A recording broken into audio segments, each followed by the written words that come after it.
महाराष्ट्र राज्याच्या राजकारणात गेल्या काही काळापासून अनेक वादळं आली, सत्तांतरं झाली आणि युत्यांची नवी समीकरणं मांडली गेली.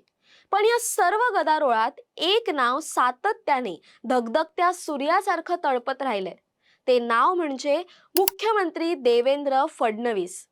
नुकत्याच पार पडलेल्या 246 नगर परिषदा आणि 42 नगरपंचायतींच्या निवडणुकीच्या निकालांनी महाराष्ट्राच्या राजकारणाची दिशा पुन्हा एकदा स्पष्ट केली आहे. या निकालांचा एकच अधोरेखित अर्थ निघतो, तो म्हणजे विधानसभा निवडणुकीत मिळालेल्या अद्भुत यशानंतर आता स्थानिक स्वराज्य संस्थांमध्येही पुन्हा एकदा देवेंद्र सरस ठरलेत.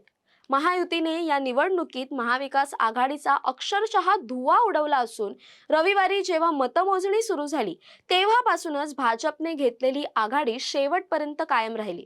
भाजपने केवळ सर्वाधिक जागाच जिंकल्या नाहीत, तर आपणच राज्यातील नंबर 1 पक्ष आहोत हे पुन्हा एकदा आकडेवारीनिशी सिद्ध करून दाखवलंय.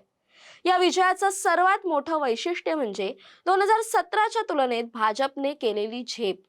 2017 मध्ये भाजपचे 1601 नगरसेवक निवडून आले होते, पण यावेळेस हा आकडा थेट 3325 वर पोहोचलाय. ही केवळ वाढ नाही, तर भाजपने आपली ताकद थेट दुप्पट करत विरोधकांचे सर्व किल्ले उद्ध्वस्त केलेत. या यशाच्या आकडेवारीकडे बारकाईने पाहिल्यास भाजपची ताकद लक्षात येते. राज्यात भाजपाचे 129 नगराध्यक्ष निवडून आलेत, तर महायुतीने एकूण नगराध्यक्ष पदांपैकी 213 जागांवर विजय मिळवलाय. या उलट महाविकास आघाडीला केवळ 50 जागांवर समाधान मानावं लागलं. विशेष म्हणजे स्थानिक स्वराज्य संस्थांच्या निवडणुकीत कोणत्याही एका पक्षाला 48% अधिक जागा मिळणं ही महाराष्ट्राच्या इतिहासातील दुर्मिळ घटना आहे आणि हा पराक्रम एकट्या भाजपने करून दाखवलाय. मुख्यमंत्री देवेंद्र फडणवीस यांनी प्रचाराचा धडाका लावत असताना केवळ विरोधकांवर टीका करण्यात वेळ न घालवता सरकारने केलेली कामं आणि पुढचं विजन जनतेसमोर मांडलं. त्यामुळेच हा विजय जनतेने विकासाला दिलेला सकारात्मक कौल मानला जातोय. भाजपने केवळ नगराध्यक्षच नाही, तर नगरसेवक पदांच्या शर्यतीतही सर्वच पक्षांना खूप मागे टाकले. जिथे काँग्रेसचे नगरसेवक 1102 वरून थेट 131 वर घसरलेत, तिथे भाजपा 3300चा टप्पा पार करून विक्रमी शिखरावर बसलाय. हे यश केवळ शहरांपुरतं मर्यादित नसून ग्रामीण भागातील नगरपंचायतींमध्येही भाजपने आपली मुळं घट्ट रोवलीत, हेच या निकालातून स्पष्ट होते. या निकालांनी सिद्ध केलंय की विधानसभा निवडणुकीतील महायुतीचा विजय हा कोणताही योगायोग नव्हता, तर ती जनतेच्या विश्वासाची एक मोठी लाट होती, जी अजूनही कायम आहे. कोकणासारख्या शिवसेनेच्या पारंपरिक बालेकिल्ल्यात भाजपने मारलेली मुसंडी अत्यंत महत्त्वाची आहे. रत्नागिरीतील गुहागर आणि देवरुखमध्ये भाजपचे नगराध्यक्ष निवडून येणं हे फडणवीस यांनी 2014 पासून कोकणात भाजपची ताकद वाढवण्यासाठी केलेल्या प्रयत्नांचं फळ आहे. सिंधुदुर्गमध्ये जरी निलेश राणे यांच्या माध्यमातून शिंदे सेनेने मालवणमध्ये चांगली कामगिरी केली असली, तरी भाजपचा वाढता विस्तार हा विरोधकांसाठी चिंतेचा विषय बनलाय. विदर्भात तर भाजपने आपला गड अधिकच मजबूत केलाय. नागपूर, गडचिरोली या जिल्ह्यांमध्ये विरोधकांचा सुपडा साफ झाला असून मुख्यमंत्री फडणवीस आणि चंद्रशेखर बावनकुळे यांच्या रणनीतीपुढे महाविकास आघाडीची सर्व गणितं कोलमडून पडली आहेत. चंद्रपूरमध्ये जरी विजय वडेट्टीवार यांच्या नेतृत्वाखाली काँग्रेसने काही जागा जिंकून भाजपला धक्का दिला असला, तरी राज्याचा एकूण कल हा पूर्णपणे भगवामय आणि भाजपमय राहिलाय. या निवडणुकीचा सर्वात मोठा धडा हा महाविकास आघाडीसाठी आहे, विशेषतः शरद पवार गट आणि उद्धव ठाकरेंच्या शिवसेनेसाठी. या दोन्ही पक्षांची कामगिरी अत्यंत निराशाजनक ठरली असून त्यांच्या मोठ्या नेत्यांनी प्रचारात दाखवलेली अनास्था त्यांना महाग पडली आहे.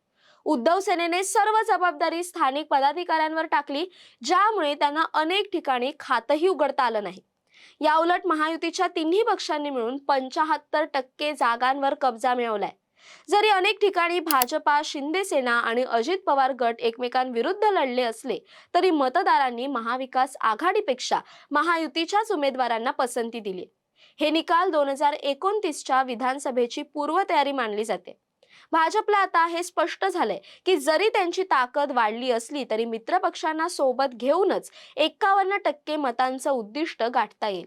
मुख्यमंत्री फडणवीस यांनी म्हटल्याप्रमाणे आगामी महापालिका निवडणुकीत याहूनही मोठं यश मिळेल हा केवळ आत्मविश्वास नसून जमिनीवर तयार झालेल्या 3,325 नगरसेवकांच्या सैन्याची ही ताकद आहे. आता सर्वांचं लक्ष आगामी मुंबई, पुणे आणि ठाणे महानगरपालिकांकडे लागलंय, जिथे भाजपा याच विजयाची पुनरावृत्ती करण्यासाठी सज्ज झालाय.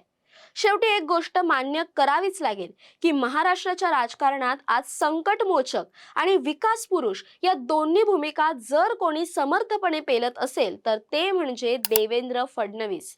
या निवडणुकीच्या निकालांनी ते पुन्हा एकदा अधोरेखित केले की फडणवीस हे केवळ भाजपचे नेते नसून ते राज्याच्या राजकारणाचे मुख्य केंद्रबिंदू आहेत. पक्षाची संघटनात्मक बांधणी असो, विरोधकांच्या चक्रव्यूहात स्वतःचा मार्ग काढणं असो किंवा प्रत्येक कार्यकर्त्याला विजयाचा विश्वास देणं असो, फडणवीसांची रणनीती नेहमीच अचूक ठरली आहे.